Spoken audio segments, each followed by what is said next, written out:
Hello everybody, welcome back to Assorted Australian Politics. I'm Nick. Now, today's date is the 18th of September. So it is 3 years and 9 days since the death of Queen Elizabeth II. That got me thinking, what would happen if Australia had a referendum on the Republic again? Now, we already had one in 1999, and obviously that failed because we are still under the Crown. Was Queen Elizabeth then, now it's King Charles III.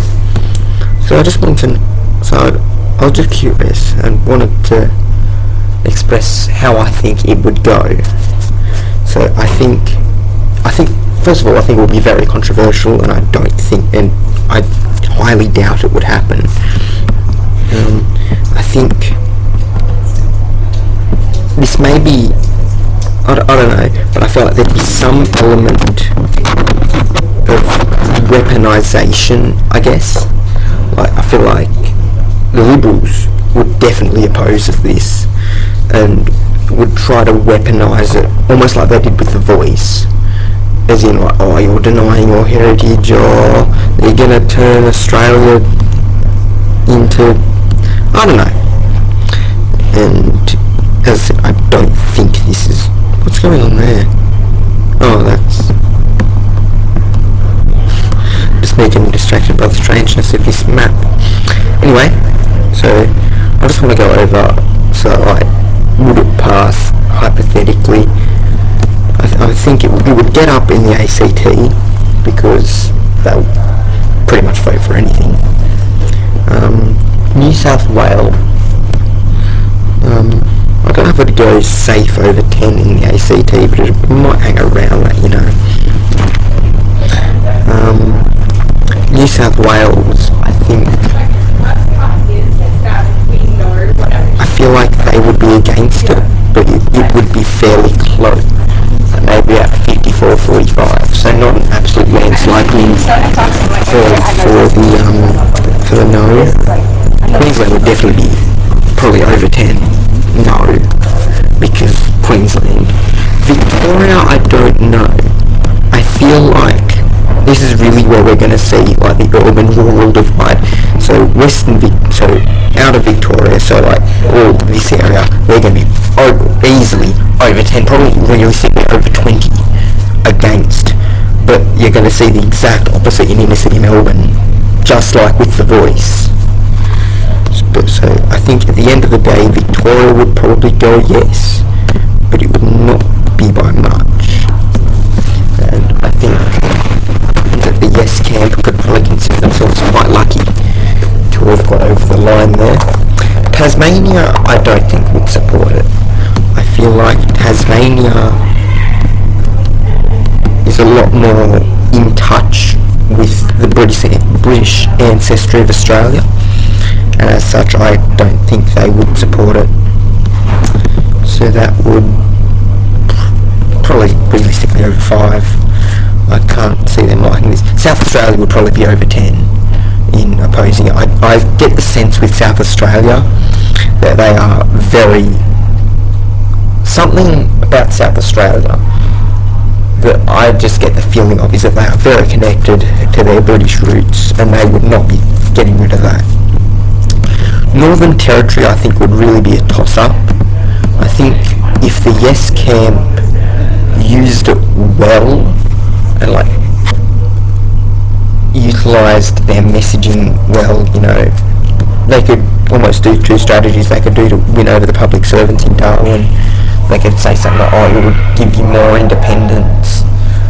It would, I don't know how much of an effect that would have, but it could be like, oh, you know, public servants can become more independent because they're not directly linked to the government, which is directly linked to the Crown. It'd be dodgy, but it could work. And then this is probably getting down and dirty, and I don't think this would reflect very well in the yes camp, but they could realistically appeal to a lot of the Indigenous people in the Northern Territory and say things like, oh, it will liberate you from the effects of colonialism.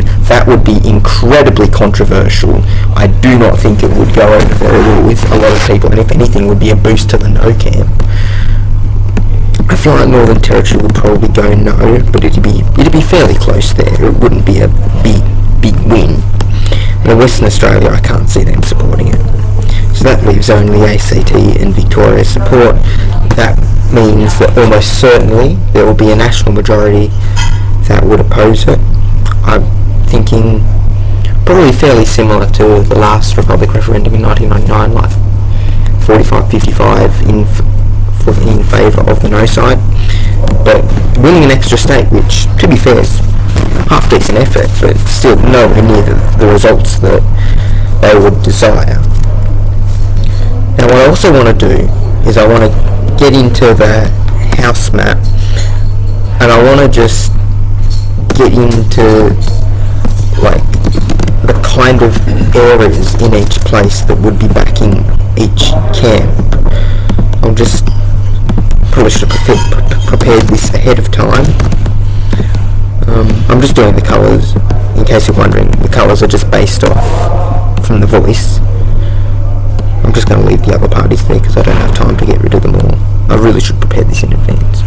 So yeah, inner city Sydney would be very supportive, probably easily over 10 in seats like, Sydney, Grainler, maybe in Kingston Smith, Reid. Bennelong would probably vote for it, might be under 10 there, but they will be very supportive, I think. Maybe even stretching as far as Parramatta could even vote for it if the Yes has a good night. But I think as we've seen with 1999 and the Voice, that would probably be about where it would end, and then we'd start to see consistent no victories around Western Sydney, a lot of the ethnic suburbs. And I think it would really be a similar conversation in Melbourne. So massive Yes victories in all these inner city seats. Easily over 10 in Wills, Cooper, Melbourne. Probably, I don't know about Kooyong actually, that might go over 10. And then McNamara. Might get some Yes votes. Now, these areas all voted for the Republic in 99, so like Menzies, Chisholm maybe, Gold Sign probably, realistically. Jagger would be high up on the Yes agenda to get over 10 there. Maribyrnong, I don't really know. I don't. And then Fraser I feel like would vote for it, given it is a contest between the Labor and the Greens now. But outside of this, I don't know if Yes would get much momentum. Maybe they could try to win over Colorado around Geelong, but that would be about it, I would think. Tasmania, you could really only hope to win in Clark and Franklin. ACT would be very solid, Yes. Adelaide, I don't think Adelaide would have a single seat in favour of Yes. I feel like maybe the seat of Adelaide might be somewhat marginal, like maybe only 4% in favour of no, but a win's a win for the no camp, realistically. So could possibly do well maybe around Hindmarsh. I don't know, but I think South Australia would be very firmly in the no camp. Brisbane, I don't know about Brisbane. I feel three former Green seats of Brisbane, Griffith and Ryan all voted for the Yes in the Voice. Might be joined by something like maybe a Bono or maybe even a Morton if they have a good night, but who knows. That would probably be, with the exception of maybe some regional seats, like, you'd probably get like, not Hughes would be no, but maybe like, Cunningham,